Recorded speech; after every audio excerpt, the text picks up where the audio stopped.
Buenas noches, hermanos. Soy el padre Roberto Aybar de Proeclesia Santa. Vamos a compartir estos días estas charlas acerca de María en las Sagradas Escrituras.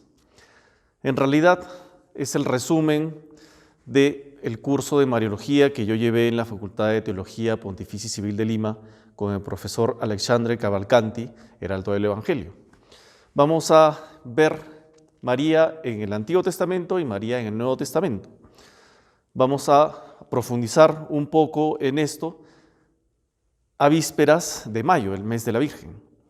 Espero que estas charlas les sirvan a ustedes para profundizar primero en su amor a la Virgen y segundo en su fe en Dios y en Jesucristo, Hijo de la Virgen.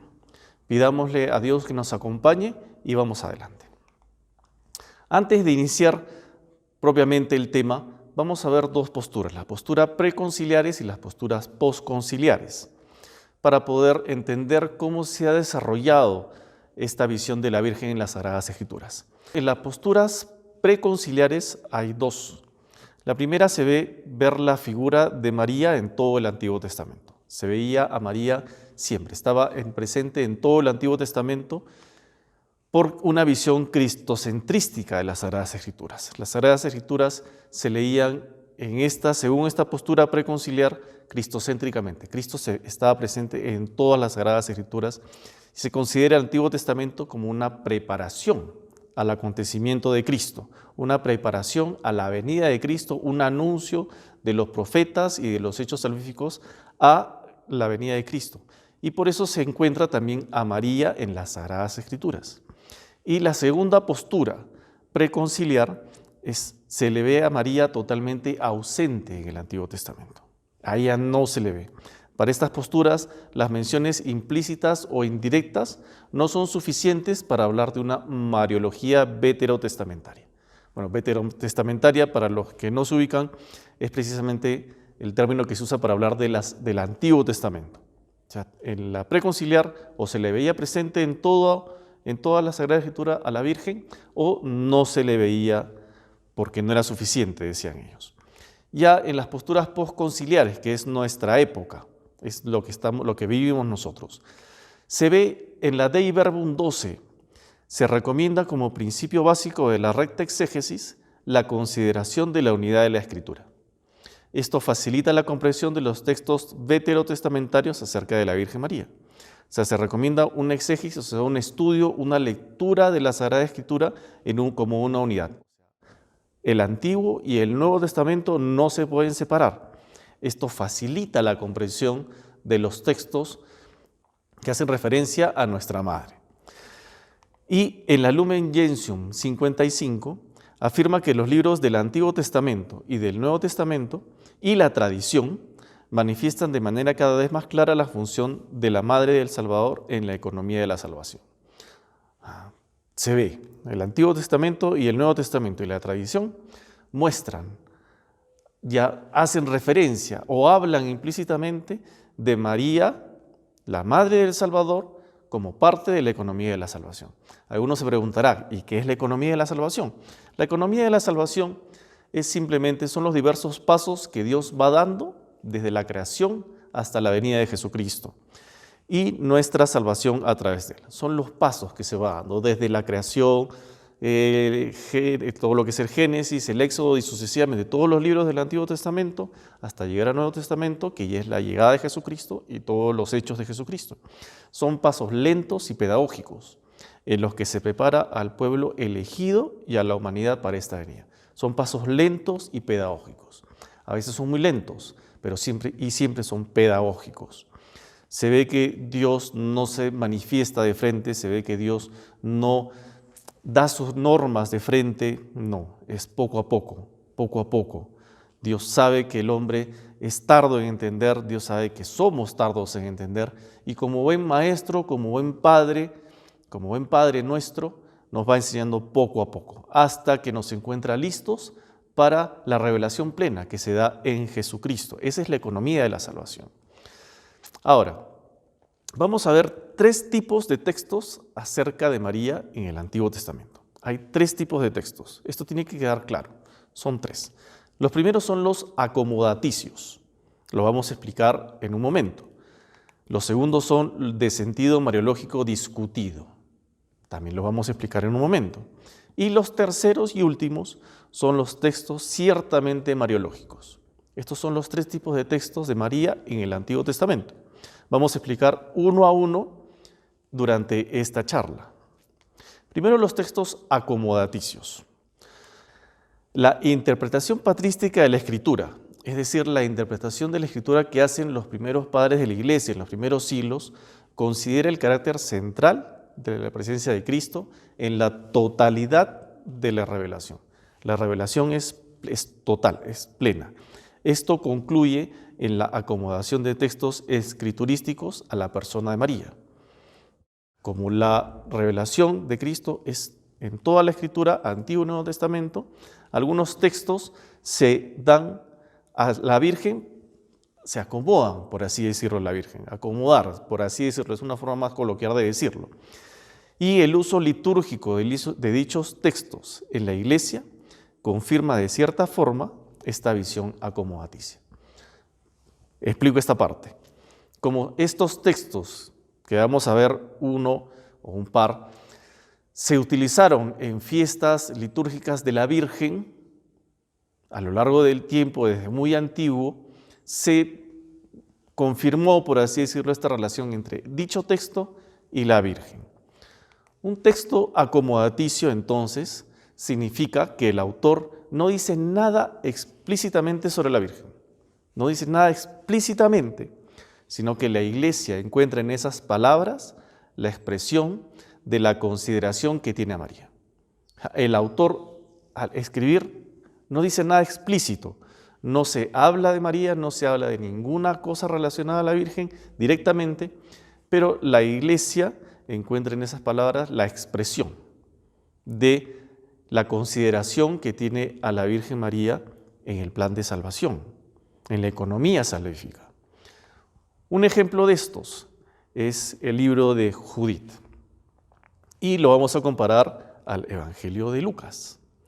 Vemos en Judith, dice: bendita eres, oh hija, por el Señor, el Dios Altísimo, más que todas las mujeres de la tierra, más que todas las mujeres de la tierra. ¿Y qué dice Lucas? Bendita tú entre las mujeres. Judith empieza: bendita eres, oh hija, más que todas las mujeres. Y Lucas, en paralelo: bendita tú entre las mujeres. Es muy similar. De nuevo en Judith: bendito sea el Señor que hizo los cielos y la tierra. Y en Lucas: y bendito el fruto de tu seno. Por esto, como ven, en Judith no se habla de la Virgen, para nada, pero es un texto que se puede acomodar a la Virgen, porque hace un paralelo, una relación con Lucas, que Lucas sí está hablando precisamente y directamente de la Virgen María. Y vemos que Judith sería una figura de María que colaboró para librarnos de un enemigo mayor que Holofernes, librándonos de la cautividad definitiva del pecado. Judith libró a su pueblo de Holofernes, un opresor, y María, a través de su Hijo, nos libra definitivamente del pecado. Son dos mujeres que nos libran, una directamente y la otra a través de su Hijo, y por eso se da esta acomodación de textos a la Virgen María. Ese es el primer tipo de texto en el Antiguo Testamento que hace relación a la Virgen María. El segundo tipo de textos son textos discutidos. Son textos discutidos.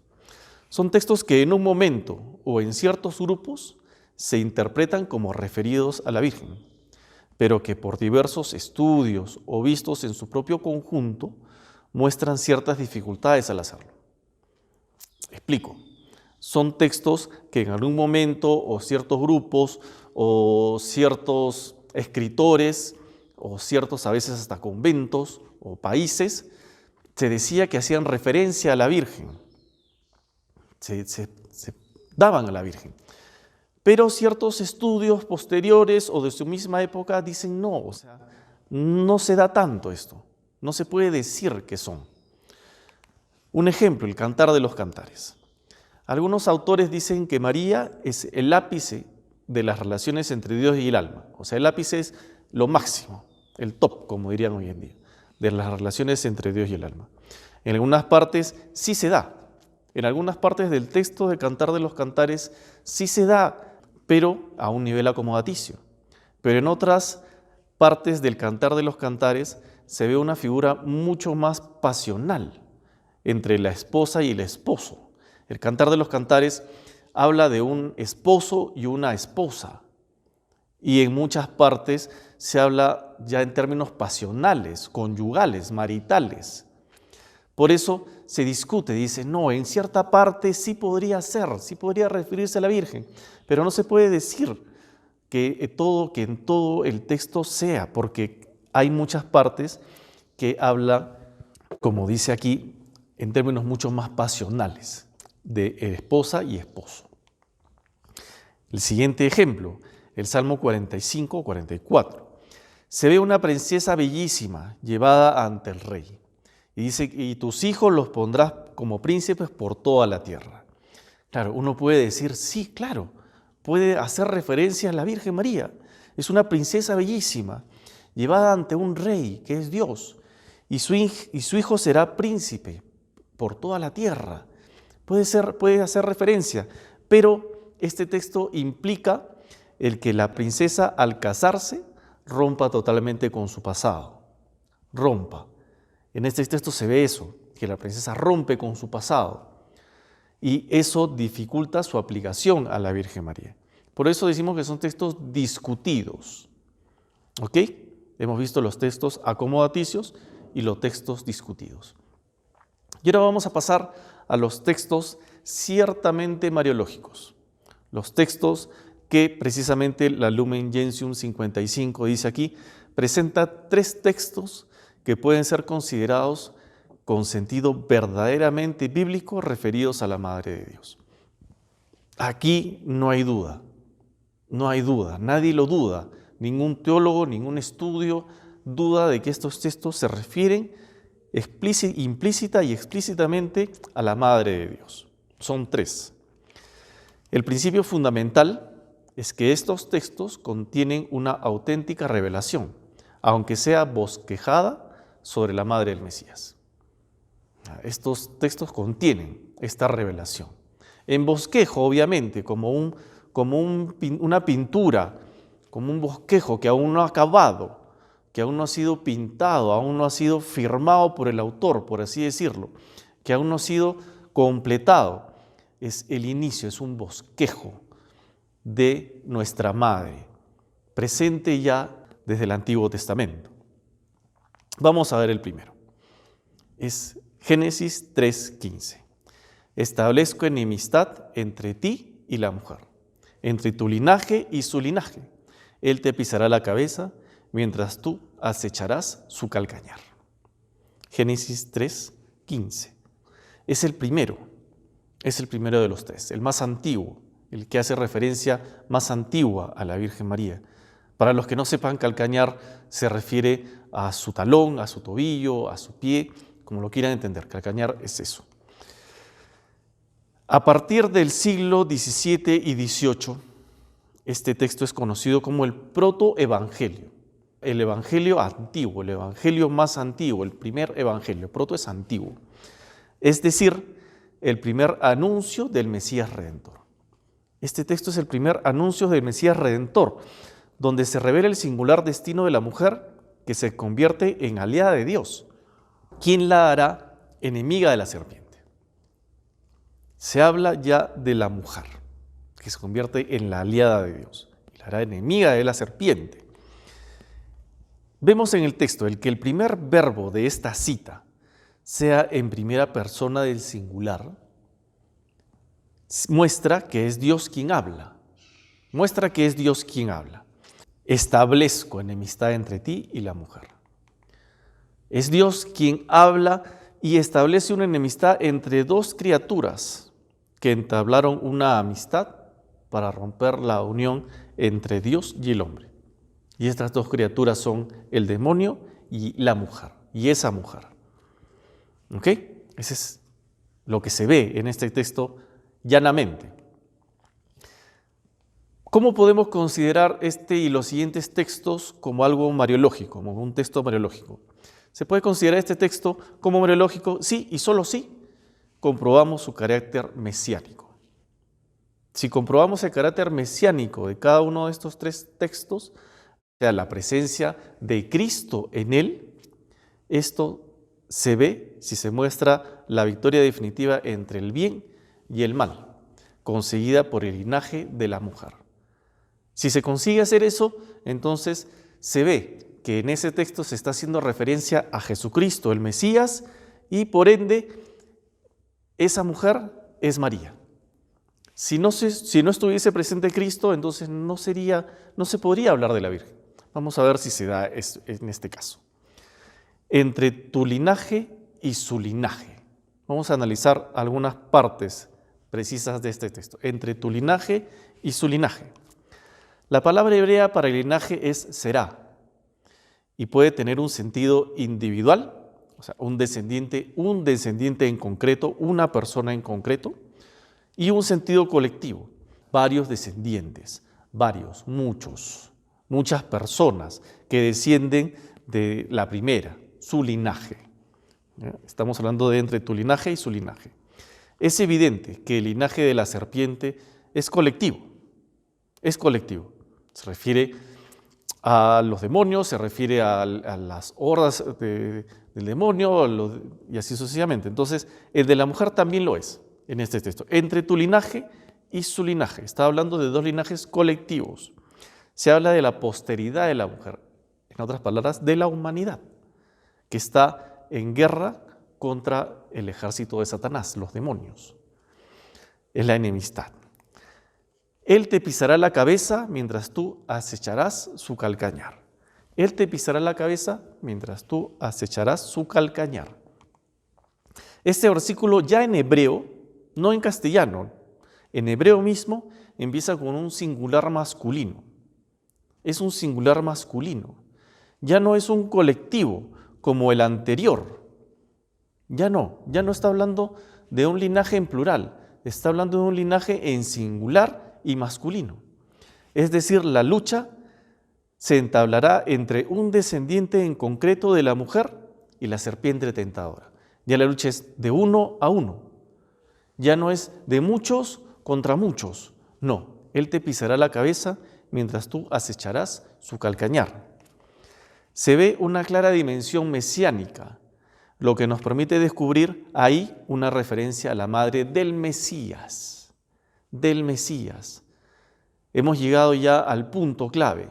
Se ve al Mesías y se ve a su madre. ¿Entienden? Ya se ve a Cristo, el anuncio de Cristo, y se ve el anuncio de su madre, la mujer, la madre de dicho Mesías. La mayoría de los autores considera a María, obviamente sin excluir a Eva, como la mujer de este protoevangelio. Sin excluir a Eva, ya se ve a María presente ahí. Es ella la que es constituida como enemiga irreconciliable con el demonio. María, la enemiga irreconciliable con el demonio, con la cual Dios establece una enemistad total, absoluta y radical.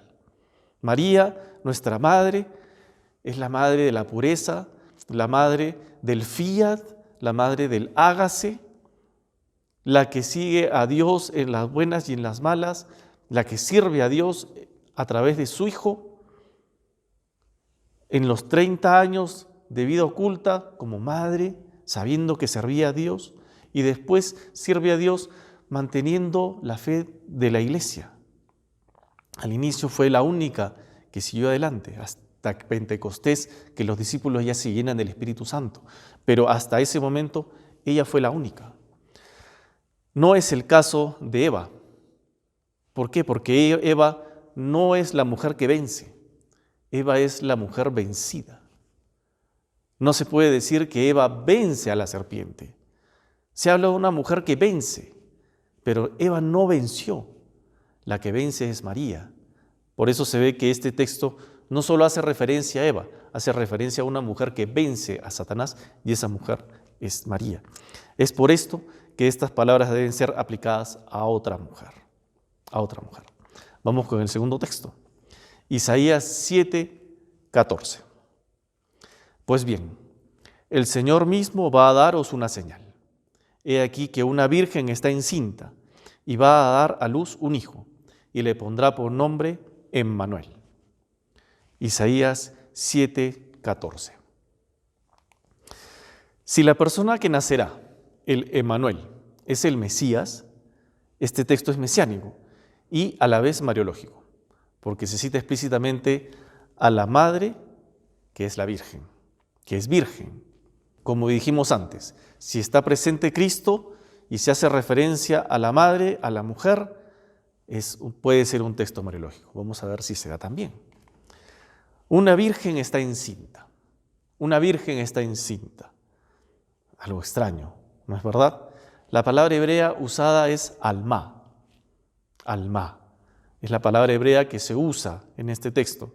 Y significa directamente una chica o una muchacha joven, e indirectamente implica siempre la virginidad. Esta palabra alma siempre implica la virginidad, siempre. Por eso es que en castellano se pone una virgen está encinta, porque la palabra alma hebrea implica la virginidad de esta chica joven, de esta doncella, podríamos decirlo también. En las Sagradas Escrituras siempre significa doncella, que se presume virgen, y nunca se aplica a una mujer casada. Nunca en las Sagradas Escrituras la palabra alma se aplica a una mujer casada, nunca. Y le pondrá por nombre Emmanuel, Emmanuel. Y Emmanuel significa Dios con nosotros. Emmanuel significa precisamente Dios con nosotros. Vemos en la Anunciación que dice: el santo que nacerá de ti será llamado Hijo de Dios. En consecuencia, a partir de la encarnación, Jesús es, de hecho, totalmente y plenamente Dios con nosotros. Jesucristo es el Emmanuel. Por eso es que a Jesucristo muchas veces se le dice el Emmanuel. Es el Dios con nosotros. Por eso en el texto que estamos viendo ya aparece Jesucristo. Él es el Emmanuel, el Dios con nosotros que nace de una virgen. El Dios con nosotros que nace de una virgen. La confirmación de la profecía de Isaías por San Mateo y los relatos de la anunciación del ángel a María evidencian el carácter mesiánico de la profecía y su carácter mariológico. Mateo es el que confirma esa profecía antigua y nos muestra que aparece el Mesías y aparece su madre en este texto de Isaías. Por ende, este texto es ciertamente mariológico, no se puede negar. Es la referencia a la profecía del nacimiento del Mesías de una virgen. En el Génesis se habla de una mujer, en Isaías ya se habla de una virgen. Y el tercer y último texto del Antiguo Testamento, Miqueas 5:1-4. Miqueas 5:1-4.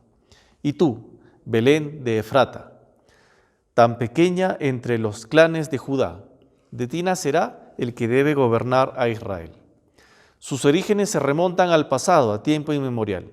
El Señor los abandonará hasta el momento en que dé a luz la que debe ser su madre.